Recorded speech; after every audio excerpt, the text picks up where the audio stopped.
हुज़ार गिरामी, मौलाना रूम हों या सुल्तान बाहू, इन जैसी जितनी भी मुतसव्विफ शख्सियात को अगर देखा जाए, उनके आसार मंसूर हों या मंजूम हों, यानी वो शेरी शक्ल में हो या नसरी शक्ल में हो, वो एक ही पैगाम देते नजर आते हैं, और वो पैगाम है मार्फत का पैगाम।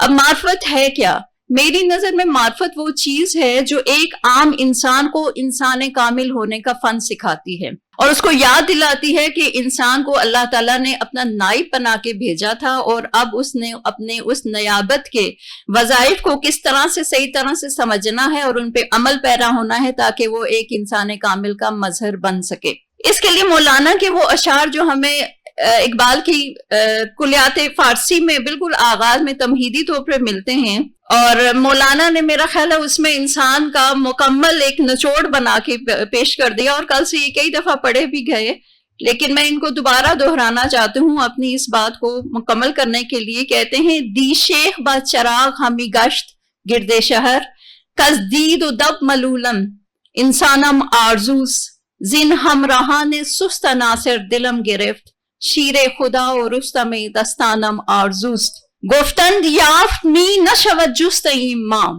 गोफ्तंद याफ्त मी नशवत जुस्त इम्मा, गोफ्तम ऑन के याफ्त मी नशवत ओनम आरजूस्त। अगर हम इन अशार को थोड़ा सा गौर से अगर देखें तो इन अशार के अंदर ना इंसान कामिल होने की मुकम्मल निशानियां मौलाना ने बयान कर दी हैं, और शायद यही वजह थी कि इकबाल ने इनको बरूए कार लाते हुए एक उनको मतलब तकलीदी तमहीदी तौर पे अपने उसमें लिखा, और फिर इतनी बड़ी कुलियात को उन्होंने बना डाला। इन अशार को अगर गौर से देखा जाए तो दीव और दत, दीव फारसी में शैतान को कहते हैं, दत दरिंदा सिफत इंसान की तरफ इशारा है।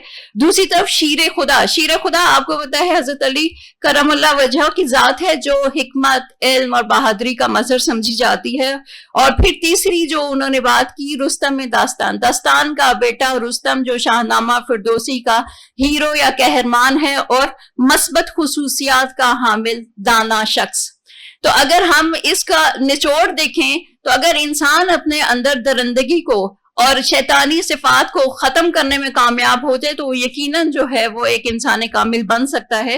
वो कि ये थोड़ा सा मुश्किल काम है लेकिन नामुमकिन नहीं है। अब हुज़ार गिरामी मौलाना की जो शोहरा आफाक किताब मसनवी मानवी, उस सब से हम लोग तो वाकिफ हैं, लेकिन उनकी 3 और भी मंसूर किताबें हैं जिनमें मजालिस सबए फी माफी और मकतूबात मौलाना शामिल हैं। हम दूसरी तरफ हजरत सुल्तान बाहू का अगर जिक्र करें तो वो खुद अपनी जबान से कहते हैं, गर्चे नीस्त मारा इल्मे जाहिर, गर्चे नीस्त मारा इल्मे जाहिर ज़े इल्मे बातिनी जान गश्ते ताहिर। अगरचे हमने इल्मे जाहिर कहीं से हासिल नहीं किया, लेकिन बातनी तौर पर हमारी रूह जो है वो मुअत्तर है। इसी वजह से उसकी वजह वो क्या बताते हैं, हर मरातिब अज शरीयत याफ्तम, हर मरातिब अज शरीयत याफ्तम, पीशवा ये खुद शरीयत साख्तम। यानी जिस शख्स ने शरीयत को अपना पीशवा बना लिया और हर चीज को शरीयत के पाए के मुताबिक ढाला, तो यकीनन इंसान कामिल है, और वही शख्सियात हैं जो दूसरों को भी राह रास्त पे ला सकती हैं, मार्फत के गुर सुखा सकती हैं। हजरत सुल्तान बाहू की बात की जाए तो उनकी 140 किताबें हैं, जिनमें तकरीबन 139 किताबें फारसी नसर में लिखी गई हैं, और सिर्फ एक पंजाबी अबियात की किताब है जो उनकी पंजाबी जबान में है और बहुत मारूफ है। अब हमारे पास उनकी तकरीबन 30 किताबें ऐसी हैं जो उर्दू तर्जमे के साथ छपकर हमारी दस्तरस में मौजूद हैं। उन किताबों का अगर हम मुताला करें तो हमें बड़ी अच्छे तरीके से ये पता चलता है कि हजरत सुल्तान बाहू ने भी तालिबान हक को बड़े ऐसे तरीके से नुकात इस इंसान कामिल सिखाए हैं। और वो खुद कहते हैं कि हर तालिब हक जो हकीकत का मतलाशी है उसको खुल्लम खुल्ला दावत देते हुए कहते हैं, हर के तालिब हक बवत मन हाजिरम, हर के तालिब हक बवत मन हाजिरम, अज इब्तदा ता इंतहा ये दम बरम। यानी जो भी हक का तालिब है मैं हाजिर हूं, उसको मैं एक लहजे में यहां से वहां पहुंचा सकता हूं। सिर्फ तालिब हक होना चाहिए। तालिब बिया तालिब बिया तालिब बिया तारसानम रूज अव्वल बाखुदा, यानी पहले ही दिन में उसको मार्फत के वो रुमूज सिखा दूं अगर वो तालिब वाकई में तालिब है तो। हजरत सुल्तान बाहू को अगर देखें तो मौलाना की तरह इंसानों को हकीकी मुसलमान इंसान कामिल बनने की दावत देते नजर आते हैं, मार्फत के रुमूज सिखाते नजर आते हैं। उनकी किताबों में ज्यादातर जो हमें नजर आता है वो اس میں اللہ ذات کا ذکر، اس کی شرح، مرشد کامل، شرح مقامات، تصور و مشق، اس میں اللہ ذات، نفس کے خلاف جہاد اور علم حقیقی وغیرہ کی چیزیں اور بہت سارے موضوعات ایسے نظر آتے ہیں۔ ان کی جو کتاب ہیں جن میں معروف شمس العارفین، نور الہدا، عین الفقر، اسرار القادری، کلید التوحید، معق الفقر، رسالہ روحی شریف وغیرہ، یہ سارے فہرست کتابیں ہیں۔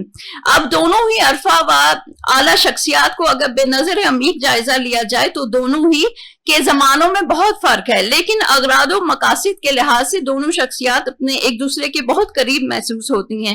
مولانا کی 3 کتابیں جیسے میں نے پہلے آپ کو بتایا، فی معافی مجالس سبع و مکتوبات کو اگر دیکھا جائے یا سلطان العارفین کی کتابوں کو دیکھا جائے تو دونوں نے ہی بڑے اچھے طریقے سے اپنے جو باریک اور نازک نکات ہیں ان کو قرآن و حدیث کے ذریعے اور ان کو مزید پر تاثیر بنانے کے لیے اپنے اشعار کو بھی بیچ میں لائے ہیں تاکہ قاری اس کو مزید تاثیر کے ساتھ پڑھے اور اس پہ عمل کرے۔ مجالس سبع جیسے کہ یہ مولانا کی کتاب ہے، 7 جیسے کہ اس کے نام سے بھی ہے کہ 7 مجالس میں مشتمل ہے۔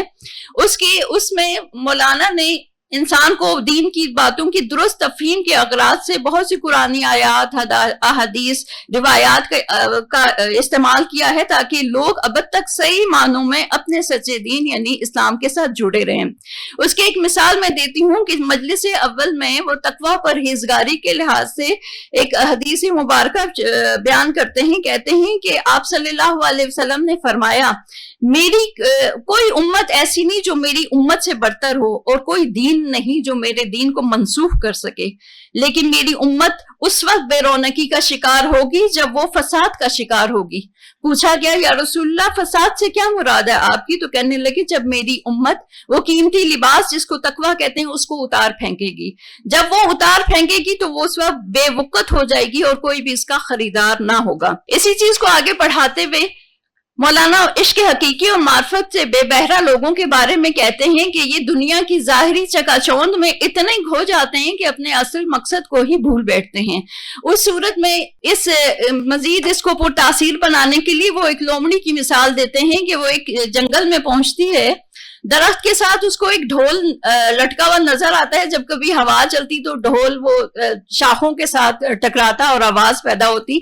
لومڑی جو ہے وہ گوشت اور پوست کی لالچ میں اس کے پیچھے لگ جاتی ہے، صبح سے شام تک وہ کوشش کرتی ہے، ایٹ دا اینڈ جب وہ اس پہ پہنچتی ہے تو اس کو کچھ بھی ماسوائے بدبو کے کچھ بھی حاصل نہیں ہوتا۔ تو وہ کہتے ہیں دنیا دار شخص ایسا ہی ہے، ساری عمر دنیا کے پیچھے بھاگتا رہتا ہے اور اپنی ابدی زندگی کو داؤ پہ لگا دیتا ہے۔ تیسری مجلس کو کہتے ہیں سیر زاہد ہر مہی یک روز دار، سیر عارف ہر دمی تا تخت شاہ۔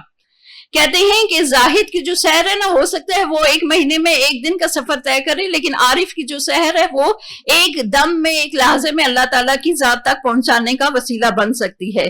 زاہدی چیز ترک بد گفتن، کہتے ہیں کہ زاہدی کیا ہے؟ بری باتوں سے اجتناب کرنا ہے، لیکن عاشقی چیز ترک خود گفتن، لیکن عاشقی جو ہے وہ اپنے آپ کو ترک کرنے کا نام ہے عاشق۔ پھر وہ ایک جگہ پہ اس نفس امارہ کو سانپ سے تشبیہ دے کے وہ کہتے ہیں کہ جیسے سانپ کی خوراک جو ہے وہ باد اور خاک ہے، اسی طرح نفس امارہ جو سانپ کی طرح ہے وہ بھی باد اور خاک پہ پلتا ہے۔ مثلا باد سے مراد کیا ہے؟ یہ انسانی خواہشات ایک کے بعد دوسری کے بعد تیسری کی جو طلب ہے وہ باد ہے، اور خاک کیا ہے؟ دنیا کی ظاہری علائشات جو ہیں جن میں وہ پڑ جاتا ہے۔ اور جب یہ سانپ اژدہے کی صورت اختیار کرتا ہے نا تو پھر انسان بہت بڑے سے بڑا بھی غلط کام کرتا ہے، اس کو کوئی فرق نہیں پڑتا، کیونکہ وہ اژدہا بن چکا ہوتا ہے اور وہ اپنے اس مقصد سے جس کو اللہ نے نائب بنا کے جسے بھیجا تھا وہ بالکل ہی اس کا کہیں واسطہ نہیں رہتا۔ مولانا ایک جگہ اس کتاب میں فرماتے ہیں کہ ایمان جو ہے نا، ایک سوال کے جواب میں انہوں نے کہا کہ ایمان جو ہے وہ نماز سے بہتر ہے۔ کہنے لگے کیسے؟ کہنے لگے نماز 5 وقت فرض ہے، نماز میں اگر دیر ہو جائے تو دیر سے پڑھی جا سکتی ہے، نماز ساکت ہو سکتی ہے، ایمان ساکت نہیں ہو سکتا۔ اب آپ یہ دیکھیں کہ اس طرح کی بہت ساری چیزیں ہیں جو ہم اگر دیکھیں تو ہمیں ملتا ہے۔ سلطان اور عارفین کی ایک چیز میں آپ کو بتاتی چلوں کہ جو سب سے زیادہ انہوں نے ذکر کیا ہے وہ ہے فقر کا ذکر کیا ہے۔ فقر ایک ایسا خزانہ ہے جس کے بارے میں حضرت سلطان باہو نے بہت زیادہ اپنی کتابوں کے اندر ذکر کیا ہے۔ فقر کو وہ کہتے ہیں یہ 3 لفظوں پہ مشتمل ہے، فے کافرے۔ فے سے مراد جو ہے وہ ہے فنائے نفس، काफ से कुर्बत कब्र और रूहानियत, रे से रूहानियत, यानी इंसान का मौत से पहले मर जाना जो है वो फक्र कहलाता है। तो इस तरह की बहुत सारी चीजें हैं, लेकिन चूंकि वक्त की तंगी है तो मैं सिर्फ इतना ये कहूंगी कि ये वो बरगुज़ीदा शख्सियात हैं, इनके आसार मंजूम हो या मंसूर हो, नसर या शेरी, उस अंदाज से हमें फर्क नहीं पड़ता। इनका पैगाम जो है हमेशा आफाकी ही रहता है, और ये हमेशा के लिए लोगों को मार्फत के और इल्म और हिकमत के रुमूज सिखाने के लिए अल्लाह ताला की तरफ से भेजे जाते हैं। बहुत शुक्रिया।